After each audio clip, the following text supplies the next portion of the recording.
شہر حیدرآباد کے چند معیاری تعلیم گاہوں میں سے ایک سکسیز دا اسکول اللہ سبحانہ و تعالیٰ کے فضل اور آپ لوگوں کی محبت اور دعاؤں کے سبب دن بدن ترقی کے منازل طے کر رہا ہے۔ ہمیں یہ نوید سناتے ہوئے خوشی ہو رہی ہے کہ آپ کا ادارہ سکسیز دا اسکول میں ایک اور نئے باب کا اضافہ ہونے جا رہا ہے۔ سکسیز دا اسکول کے پرواز میں ایک نیا سنگ میل شامل ہونے جا رہا ہے۔ آپ کی دعاؤں اور مخلصانہ تعاون کے سبب شہر کے سن سٹی علاقے میں سکسیز دا اسکول کے نئے برانچ کا اضافہ ہونے جا رہا ہے۔ مورخہ 7 مارچ 2024 بروز جمعرات شام کے 4 بجے اس نئے برانچ کا افتتاح ہونے جا رہا ہے۔ سکسیز دا اسکول عصر حاضر کے تعلیمی تقاضوں کے مد نظر شاندار اور پرشکوہ عمارت، کشادہ کلاس روم، پلے گراؤنڈ، تجربے کار اساتذہ اور ٹیچرز، پری پرائمری کلاس کے طلباء و طالبات کے لیے Montessori method, English speaking, sports, personality development, computer lab سمیت دیگر سہولیات کے ساتھ تعلیمی خدمات انجام دے رہا ہے۔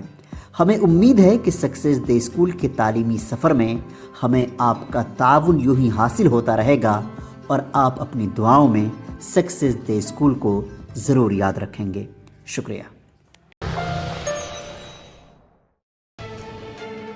بیرسٹر اسد الدین اویسی صدر کل ہند مجلس اتحاد المسلمین نے مختار انصاری کی وفات پر گہرے دکھ کا اظہار کرتے ہوئے اس واقعے کی غیر جانبدارانہ تحقیقات پر زور دیا ہے۔ کل ہند مجلس اتحاد المسلمین کے سربراہ بیرسٹر اسد الدین اویسی نے جمعہ کو وٹا پلی میں جلسہ یوم القرآن کو مخاطب کرنے کے بعد میڈیا کے نمائندوں سے بات کی اور مختار انصاری کی وفات پر اہل خانہ کو تعزیت پیش کرتے ہوئے اتر پردیش حکومت کو اپنی تنقید کا نشانہ بنایا۔ انہوں نے کہا کہ یو پی میں قانونی حکمرانی نہیں بلکہ بندوق کی حکمرانی چل رہی ہے۔ عدالتی تحویل میں موت ہونے کا یہ دوسرا واقعہ ہے۔ صدر مجلس نے کہا کہ مختار انصاری عدالتی تحویل میں تھے۔ ان کے اہل خانہ نے سپریم کورٹ میں ایک مقدمہ دائر کرتے ہوئے انہیں جیل کے اندر ہی قتل کیے جانے کا خدشہ جتایا تھا اور اب ان کی موت ہو گئی ہے۔ اہل خانہ کا دعویٰ ہے کہ انہیں سلو پوائزن دیا گیا ہے۔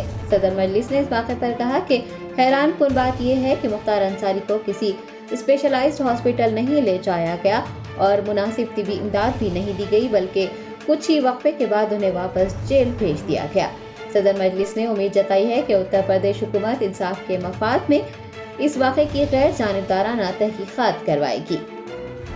اتر پردیش کی سرکار نے یہ بتایا کہ ان کی حفاظت کی جائے گی، ان کی جان اور ان کی فیملی کہہ رہی ہے کہ ان کو سلو پوائزن دیا گیا ہے جس کی وجہ سے ان کی موت ہوئی ہے، اور ان کے بڑے بھائی جو ایم پی ہیں وہ یہ کہہ رہے ہیں کہ جس جیل سے اسپتال کو لے کر گئے وہاں پر وہ کنسرن ڈاکٹرز نہیں تھے جو پوائزن ان کو دیا گیا، اور اس کے بعد ان کو فوراً 1 دن کے اندر یا 2 دن کے اندر واپس جیل بھیجا دیا گیا جس سے ان کی موت واقعی میں ہوئی ہے۔ تو میں یہ چاہوں گا کہ اس کی ایک صحیح طریقے سے انڈیپینڈنٹ انکوائری ہو اور جو فیملی کہہ رہی ہے اس کو سیریس لینے کی ضرورت ہے۔ یہ دوسرا ایسا واقعہ ہم دیکھ رہے ہیں کہ کنوکٹڈ پرزنر کو جوڈیشل کسٹڈی میں ان کی موت ہوئی۔ ایک کو تو شوٹ آؤٹ ہوا، اب یہاں پر سلو پوائزن جو ان کی فیملی کہہ رہی ہے اس سے ان کی موت واقع میں ہوئی۔ سر اب تو مطلب اس پہ جو پالیٹکس ہو رہا ہے، راجنیتی ہو رہا ہے، اس پہ آپ کا کیا کہنا ہے؟ کیونکہ دیکھیے پالیٹکس کا سوال نہیں ہے، کیا پالیٹکس چل رہی ہے؟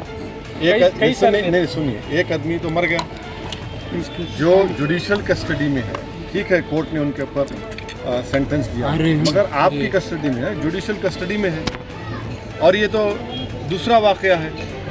اس میں پالیٹکس کیا ہے؟ جب جوڈیشل کسٹڈی میں کسی کی موت ہو رہی ہے اور ان کی فیملی اس اپریہنشن کا اظہار کر چکی ہے، سپریم کورٹ وہ لوگ کیس ڈالے ہیں، تو اس میں پالیٹکس کیا ہے بھائی؟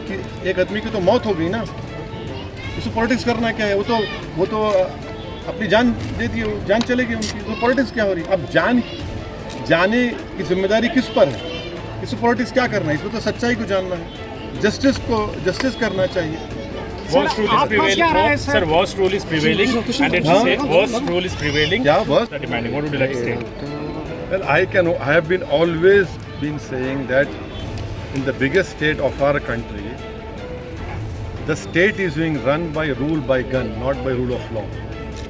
And this is the second instance wherein a person has died in judicial custody. The whole world had seen that earlier 2 convicted prisoners, one happened to be an ex-MP, was shot dead. Mr. Ansari was an ex-MLA and he was in judicial custody.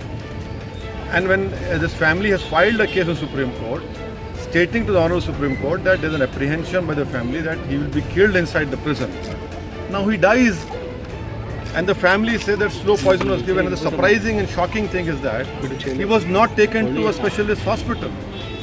He was taken to a hospital where no proper medical attention was given to him. And the most surprising thing and shocking thing is that within a short span of time he was sent back to the prison. So definitely what the family is demanding, I hope that the Uttar Pradesh government, in the interest of justice, in the interest of rule of law, will have an impartial inquiry, and the whole world should know what has happened. This is not on. This is not how people just go away, just die in a judicial custody.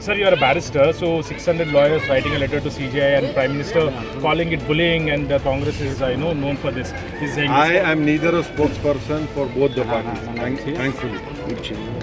But how do you see, sir? No, I need not answer on this. I am not a spokesperson for both these parties. They have their own people to answer to. Thank you. Thank you, sir. Chalo,